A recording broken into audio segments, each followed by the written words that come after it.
અરે હા, જય શ્રી કૃષ્ણ વેવાણ, જય શ્રી કૃષ્ણ.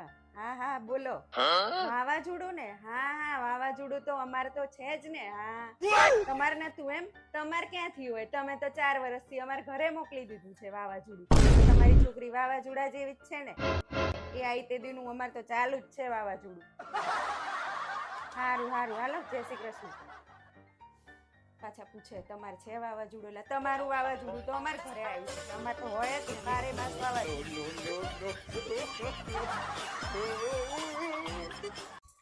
આ છે ને તમારી બેનનો ફોન આવ્યો હતો. ભાણિયા છે ને વેકેશન કરવા આવવાના છે, એટલે ભાણિયા આવે ને ત્યારે છે ને મારી સામે કઈ લપ ના કરતા. પછી તમે કહેતા નહીં, તમારા ભાણિયાઓને સમજાઈ દો. આવે એટલે કેટલું તોફાન કરે છે. આ બારીએ ચડી જશે ને પારીએ ચડી જશે ને ધાબે જઈ જઈને કૂદકા મારશે ને એવું કરે ને, એટલે છે ને મારે બોલવું પડે ને બોલવું એટલે તમને ગમતું નહીં. મારા ભાણિયા આવે એટલે કે બોલે છે, અને ભાણિયાઓ જઈને એને માને શું કે ખબર છે? મામી તો અમને બોલ બોલ કરે ને મોઢા બગાડે છે. ના ના, મારો ભત્રીજો આવે છે ત્યારે તમે કેટલું બોલો છો કે છોકરો વાંદરા જેવો છે, છોકરો આમ કરે છે, છોકરો તેમ કરે છે. મારા ભત્રીજા બધું અડે તો તમને નથી ગમતું, અને તમારા ભાણિયા અહીંયા બધું તોડી ફોડીને જતા રહે તો એ બરાબર. અને પાછા તમે એમ કહો 100 બામણ ને એક ભાણિયો કહેવાય, એટલે 100 વાંદરાને ભેગા કરો ને તો વાંદરાને હાચવવા હારા, પણ તમારા ભાણિયાને હાચવવો કરો છે. આમથી આમ લુડુકા કરતો હોય છે, કૂદકા જ મારતો હોય. એટલે છે ને હું તમને પહેલેથી કહી દઉં કે તમારો ભાણિયો આવે ત્યારે મને કઈ ના બોલતા, એને સમજાઈ લેજો. હું ખવડાવીશ, પીવડાવીશ, રાખીશ, ફરવા લઈ જઈશ, બધું કરીશ. પણ છે ને જો ધાબે જાય છે ને કૂદકો બૂદકો મારે ને પડે ને તો નામ મારું આવે. એટલે પહેલેથી સમજાઈ દેજો. કાં તો છે ને તમારા બેનને ફોન કરીને કહી દેજો કે શીખવાડીને મોકલે. બાકી કઈ નહીં, મને રાખવામાં કઈ વાંધો નહીં. એટલે છે એ હોય ને ત્યારે તો મને કઈ બોલતા જ નહીં. તો મારો છે ને મગજનો બાટલો ફાટશે, પહેલેથી કહી દઉં. આરતી ક્યાં ગઈ? આમાં તો જા દહીં લેતી આય. હા લાય મમ્મી, એક્ટિવાની ચાવી લેતી આવું. અરે એક્ટિવાની ચાવી વાળી ચાલતી જા, નથી જવાની એક્ટિવા લઈને. અરે અહીંયા 4 રસ્તે જ જવાનું છે, 2 મિનિટનો તો રસ્તો છે. એમાં શું એક્ટિવા લઈને જવું હોય? ચાલતી જા. ના મમ્મી, હું ચાલતા નહીં જાઉં. અરે આ પેટ્રોલના ભાવ વધી ગયા છે, પેટ્રોલની અછત વર્તાય છે, તો થોડુંક આમ છે ને સરળ જીવન જીવતા શીખો, ચાલતાય જવાય. પણ મમ્મી. પણ કઈ નહીં, છે ને અમથા છે તો સવારે ચાલવા જશે અને પાછા જીમમાં જઈને પેલી સાયકલો ચલાવવા જશે. આ સાયકલ પડી, સાયકલ લઈને જાય, એક્ટિવા નથી લઈ જવાનું. ના મમ્મી, સાયકલ લઈને હું નથી જવાની, મને શરમ આવે. હવે શરમની પૂછડી. આ છે તે તું જીમમાં જાય છે, સાયકલ નથી ચલાવતી અને સવારે ચાલવા નથી જતી, તો અત્યારે સાયકલ લઈને જાય ને તો થોડી કસરત એ થાય. અને આમે છે ને અત્યારે કેટલા સાધનો વધી ગયા છે, નકરી બીક લાગે છે એક્સિડન્ટ થાય ને. અને આ છે ને હવાનું પ્રદૂષણ એ કેટલું થાય છે. આના કરતા જ મને એમ થાય છે પહેલાનો જમાનો હતો ને, સાયકલો ને બળદગાડા ની આવી જાય ને તો સારું, શાંતિ. સારું બાપા, ચાલતા જઈશ. અને હવે સાયકલ લઈને જઈશ, પણ તારું ભાષણ બંધ કર. હા બસ જા, બસ કહીએ સાચું એટલે ભાષણ લાગે છે પાછું. આ સી ખબર છે ને, પરીક્ષા કરીને તો મા બાપ અડધા થઈ જાય છે. સી ખબર લો. મમ્મી પરીક્ષા તો મારે હતી, એમાં તારી ચિંતા.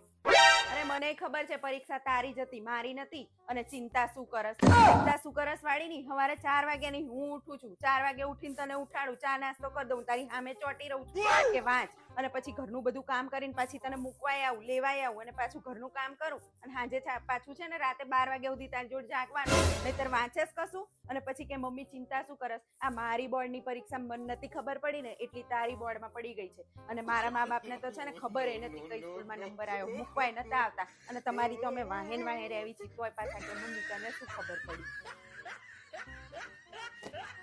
મમ્મી આ ચોપડા પસ્તીમાં આપી દઉં?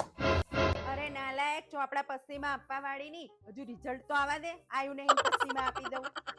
તો મમ્મી તને વિશ્વાસ નથી કે હું પાસ થઈ જાઉં? ના જરાય નથી. તને ખબર છે ને પરીક્ષા આપીને આવશે ને એટલે શું કહેશે? મમ્મી માર તો છે ને 100 માંથી 90 માર્ક આવશે, 90. અને પછી આવે ને રિઝલ્ટ તને ખબર પડે ઉપર પાસ થઈને આવ્યો. મને તો જરાય વિશ્વાસ નહીં કે તું પાસ થઈશ. અને છાની માની છે ને એ બધા ચોપડા ના બધા લઈ જા, મૂક અંદર. ક્યાં મૂકું? મૂક મારા માથે. ક્યાં મૂકું? કબાટમાં જ મૂકવાના હોય ને, ક્યાં મૂકું? મારા માથે લઈને ફરવાનું છે? નાખ બધું. હે ભગવાન, મને છે ને આ શક્તિ આપજો થોડી. આ વેકેશન આમની જોડે કાઢવાનું છે ને, આમની જોડે લમણા લેવાની શક્તિ આપજો થોડી. તારા લોહી પી જવાના. હા બેન, મજામાં. મારી વહુ એ મજામાં છે હો. અરે મારી વહુ તો બહુ સારી છે, બહુ. હા, એ તો છે ને ઓલ ઇન વન છે, ઓલ ઇન વન. પ્રોગ્રામર છે, પાયલોટ છે, મંત્રી છે, ઓલ ઇન વન છે મારી વહુ. હા હા તમ તાર આવો આવો ઘરે જ છે હો ને. હા હા ચલો જય શ્રી કૃષ્ણ. હે મમ્મી હા આ માસી યારે શું વાત કરતા હતા તમે? શેની? આ મારું કઈ કહેતા હતા ને પ્રોગ્રામર છે ને પાયલોટ છે ને અરે આવું બધું હા કેમ? એ તો હું એવું કહેતી હતી કે મારી વહુ તો છે ને ઓલ ઇન વન છે એટલે છે પણ ને કેમ? જો પ્રોગ્રામર એટલે તું આખો દાડો પ્રોગ્રામ નહીં કરતી, કાલે પિક્ચર જોવા જઈશું ને કાલે હોટલમાં ખાવા જઈશું ને કાલે ફરવા જઈશું ને આખો દાડો પ્રોગ્રામ તો કરસ. પણ પાયલોટ પ્રોગ્રામર કીધી એ આ પ્રોગ્રામ કરીને પછી આમ પૈસા ઉડાડસ એટલે પાયલોટ કીધી. પેલો વિમાન ઉડાડે ને તું પૈસા ઉડાડ. અને મંત્રી એ છું પેલો છે તે આખા દેશને ભાષણ દે ને તું અમારા ઘરમાં બધાને ભાષણ દે એટલે ઓલ ઇન વન જ છે મારી વહુ એવું કે હું કઈ કહીશ જ નહીં તમને. સાચું કીધું એટલે કેવું મજા લાગે. વખાણ કરતી હતી તારે. આ છે ને બધું લઈને ઉપર નહીં જવાનું, ભેગું કરીને અહીંયા જ રાખવાનું છે ને અહીંયા જ મૂકીને જવાનું છે ને. હવે આ બધું આટલું બધું ભેગું કરીને ક્યાં તમારે જવું છે? આ છે ને ખાલી કર્મ જ ભેગા લઈ જવાના છે, પૈસા ક્યાંય હારે નથી આવવાના. એવું બધું જે આપણને સમજાવે છે ને એ કથા કરવાના 2 લાખ રૂપિયા લેતા હોય છે. શું એમને લઈને જવાનું હશે? અરે હા હા બેન બોલ. અરે મજામાં શું મજામાં હોય, તબલો મજામાં હોય, કઈ મજામાં નહીં બાપા. તારે શું? અરે કંટાળો આવી જાય છે ઘણી વાર તો બોલ કંટાળી ગઈ છું. અરે અમારે છે ને આ બાનો બહુ ત્રાસ છે, બાથી તો તોબા તોબા છે બાપા લો. હા હા 1 મિનિટ હો. હા બા શું કહો છો? તું મારી વાતું કરસ બધાને? અરે ના બા એ તો હું એવું કહેતી હતી કે અમારા બા છે ને બહુ સારા છે. બા તો બા છે એની વાત જ ના થાય એવું કહું છું. તો બરાબર.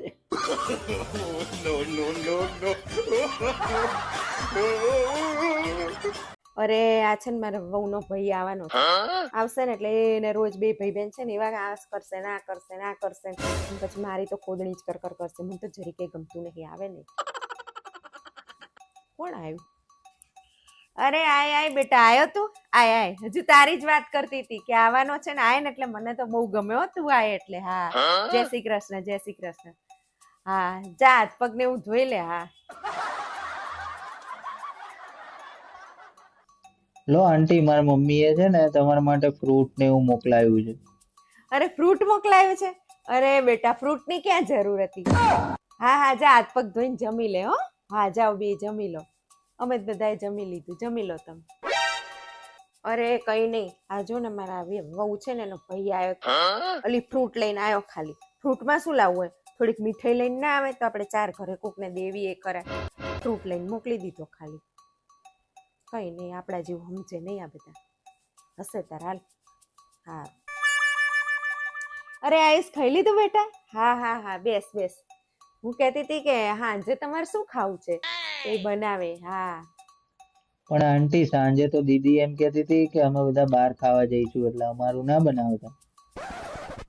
અરે હા આયુષ તું કેટલા દિવસ પછી આવ્યો છે એટલે પછી બહાર લઈ જ જાય ને તને જે ભાવે એ તમ તાર ખાઈ આવજે હો. હારું હારું હાલ જા ઉપર જઈને બીજા કરી કે હાંજે જજો ખાવા. આમ તો જો હાંજે બહાર ખાવા જશું. હજુ હમણાં વરસ જ થયું આવ્યો તો 1 વર્ષમાં તો આવે જ છે. તોય પાછા કે બહુ દિવસે આયા બહાર ખાવા જશું. થા આ આવે ને એટલે નકરું બહાર ખા ખાચ કરશે. આપણને પછી પૂછે ને એમ ભાઈ આવે ને એટલે બસ આખો દાડો ભાઈ ભાઈ ભાઈ ભાઈ કરશે. એમ તો જરી કે નહીં ગમતું. આવે ને શું કરવી? આ તો એને સામે મીઠું મીઠું બોલવું પડે. મારું જોવા દે હાલ ઉપર છે ને આમ જોવું નકર છે ને કંઈક વસ્તુ પાછી આપી દેશે ઘરમાંથી. હા હાલો. અરે શાક મેં ભીંડાનું બનાવ્યું છે. અરે તારે તો મીત છે ને રોજની રામાયણ હોય છે. મમ્મી દાળ ભાત નહીં બનાવતી, મમ્મી આ નહીં બનાવતી. આ તારી બાયડી આવશે ને પછી ખબર પડશે. એની જોડે બનાવરાવજે હું જોઈશ. રોજ નખરી કચ કચ કચ કચ કરતો હોય છે. આ શાક નહીં ખાવું ના નહીં ખાવું. રોજ તારા પપ્પા જે હોય એ શાક ખાઈ લે છે. તને જ બધી વાતે વાંધો હોય પણ તને તો એકેય શાક નહીં ભાવતા. એવું નહીં કે આ એક નહીં ભાવતું. બધા શાકમાં તારે રામાયણ હોય. રોજ બસ એલા પનીરના જ શાક ભાવે તો એવા થોડા ખવાય આખો દિવસ. અરે આ તો હું હારી છું એટલે તારી છે ને બધી કચકચ સાંભળી લઉં છું. ઓલા કાકી જેવા હોત ને તો ખબર પડે. બીજીમાં હોત ને તો તને ખબર પડત કેવું કે છે. તું જ્યારે હોય ત્યારે કે કરસ મમ્મી તું કપડાં આમ કરસ ને કપડાં હરખા નહીં મૂકતી ને આમ નહીં મૂકતી. આ તારી માં છે ને બધું સાંભળી લે છે એટલે જાતે કરતો હોય તો ખબર પડે. બધું મને કે કરસ. આ તારી બાયડી આવે ને ત્યારે બધું કરાવજે એટલે ખબર પડે તને. જ્યારે હોય ત્યારે માને બધું કે કરતો હોય છે. કરવું કઈ નહીં, બધું માને કેવું છે. સી ખબર મારા તો નસીબ જ કેવા કરમ ફૂટેલા તમારે જેવા વસ્તાર મળ્યા. આ તારા બાપાએ બધું સાંભળી લે, સહન કરી લે છે, પણ તને નહીં, બહુ કચકચ છે. લો આવા વસ્તાર તો સી ખબર કોઈનાય નહીં હોય એવા પાક્યા છે. બધી વસ્તુમાં લપ લપ લપ લપ કરતો હોય. એટલે મિતનો ફોન. હા બોલો સાહેબ, કરો ઓર્ડર. અરે ખાવામાં તો આજે છે ને મેં પંજાબી શાક ને રોટલી બનાવ્યું છે. તું બોલ બોલ કરતો હોય છે ને, હવાર ભીંડાનું નતું ભાવ્યું તે. શું કીધું? બહાર ખાઈને આવવાનું છે એમ? બસ તારે આ જ લપ હોય છે. વહેલા મને ફોન નહીં કરતો ને આવું કંઈક બનાવીને મૂક્યું ને એ દાડે જ બહાર ખાઈને આવે. પછી કે મમ્મી કઈ તું બનાવતી નહીં. પછી બનાવું એટલે પછી કે બહાર ખાઈને આવીશ. સારું હવે છે ને હું કંઈ બનાવીશ જ નહીં. ભીંડાનું શાક ને લીલવણ શાક જ બનાવીશ અને પનીર બનીરનું બનાવીશ જ નહીં. 5 વાગ્યાની હાંજની મતતી હતી ત્યારે બધું શાક બનાવી રહી છું તો કે બહાર ખાઈને આવીશ. સારું કંઈ નહીં, ખાઈ લેજે બહાર. હાલ, આ રોજનું થઈ ગયું છે એને. સાંજે છે ને વહેલા ફોન ના કરે ને પછી કે હું બહાર ખાઈને આવીશ. સી ખબર આ વસ્તારને તો કેમના સીધા કરવા ખબર નહીં પડતી. કંટાળો લેવડાવી દીધો છે. જય શ્રી કૃષ્ણ મિત્રો, કેમ છો બધા? બધા મજામાં હશો એવી આશા સાથે આજનો અમારો વિડીયો ચાલુ થઈ ગયો છે અને મન જો મસ્ત તૈયાર થઈ ગયો છે. અને તમે બધા કોમેન્ટ કરો છે કે મનને તમે આ મંદિરે લઈ જાઓ, આ જગ્યાએ લઈ જાઓ, અહીંયા દર્શન કરાવો, આ સપ્તાહ સંભળાવો. તો તમારા બધાની એક લાગણી છે મન માટે કે તમે મને કોમેન્ટમાં જણાવી રહ્યા છો. તો તમારા બધાનો ખૂબ ખૂબ આભાર. અને હું કહીશ કે હું પણ ઘણી બધી જગ્યાએ જઈ આવી છું. એવી જગ્યાઓએ મંદિરો, મંદિર, મહાદેવ, ચર્ચ, મસ્જિદ, કોઈ પણ જગ્યા મેં પણ બાકી નથી મૂકી આટલા 20 વર્ષમાં. પણ બીજી એક વસ્તુ એ પણ માનું છું કર્મમાં. કેમ કે ભગવાન રામ પોતે ભગવાન હતા તો પણ એમના જ નસીબમાં હતું કે 14 વર્ષ એમને વનવાસ ભોગવ્યો. તો હું તો એક મનુષ્ય છું તો મારે મારા કર્મ અને મારું કાર્ય પૂરું કરવું જ પડશે. અને બસ ભગવાનને માનું જ છું. હું મારા કુળદેવ હનુમાન છે, હનુમાન દાદા છે. હનુમાન દાદાને હું પૂજું છું અને મને રોજ પ્રાર્થના કરું છું મન માટે. હનુમાન ચાલીસા કરું છું અને મન પણ રોજ હનુમાન દાદાના દર્શન કરે છે. એટલે હનુમાન દાદા અમારી સાથે જ છે. કેમ કે એ છે એટલે જ મને આટલી તાકાત છે કે હું મનનું કામ કરું છું ને તમારા સામે સદાય હસતી રહું છું. એટલે હનુમાન દાદાના મારી ઉપર આશીર્વાદ છે. અને બીજી વસ્તુ હું એ કહેતી હતી કે શ્રદ્ધા અને અંધશ્રદ્ધા. તો શ્રદ્ધા એ છે કે આપણે ભગવાન પર મને વિશ્વાસ છે મારા દાદા ઉપર કે એ મારું કાર્ય દરેક જગ્યાએ પૂરું કરે છે. ક્યારેય મારું કામ અટક્યું નથી. એટલે એ મારી દાદા ઉપર શ્રદ્ધા છે.